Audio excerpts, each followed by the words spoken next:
the heart of Germany lies the GSI Helmholtz Center for Heavy Ion Research, where Victor Ninov and Sigurd Hoffmann once made history. Hoffmann, a passionate physicist and expert in nuclear spectroscopy and heavy ion reactions, had a long history with the GSI. He attended the Max Planck High School in Germany and then went on to study physics at Darmstadt Technical University, where he earned his diploma and wrote his thesis.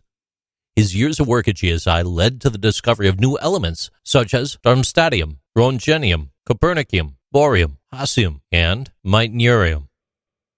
Ninov, a Bulgarian physicist, made a name for himself as a co-discoverer of elements 110, 111, and 112, Darmstadtium, Roentgenium, Copernicium, at GSI.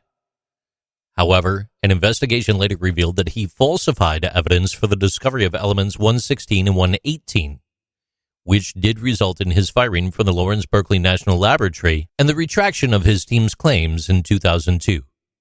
Despite these accusations, Ninov has maintained his innocence till this day. In 1996, Hoffmann, Ninov, and their colleagues made history when they synthesized Copernicium for the first time by bombarding a lead-208 nucleus with fast zinc-70 nuclei. Simply put, the resulting atom of Copernicium had a mass number of 277. In 2000, GSI made another Copernicium atom, solidifying its place in history as the first metal to be discovered in a gaseous form. It's named after the astronomer Nicholas Copernicus and has the symbol CP. CP was previously associated with the name Cassiopeum.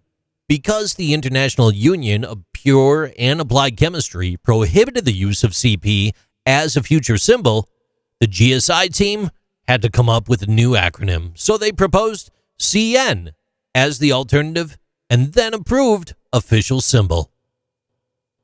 Copernicium is a gas at standard temperature and pressure, and its electrons are in a closed shell, making it unique in its ability to exist as a gas.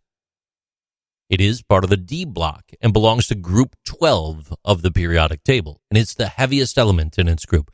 Although it's one of the most radioactive elements, Copernicium is also oxidation resistant and requires specific conditions to oxidize. It's extremely flammable at room temperature, and its metal bonds are weak.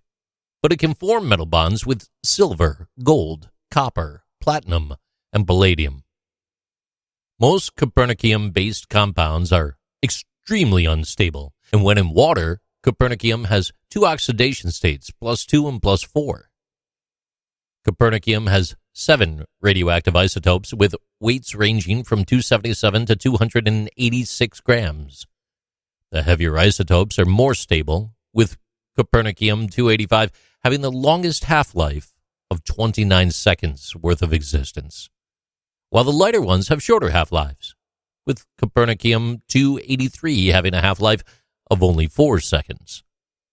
The lighter isotopes, with the exception of Copernicium-277, are created through direct fusion of two lighter nuclei, while the heavier isotopes can only be produced through the decay of heavier nuclei. Copernicium isotope CP-283 has even been used to discover elements like livermorium and flerovium. These are interesting things with JC.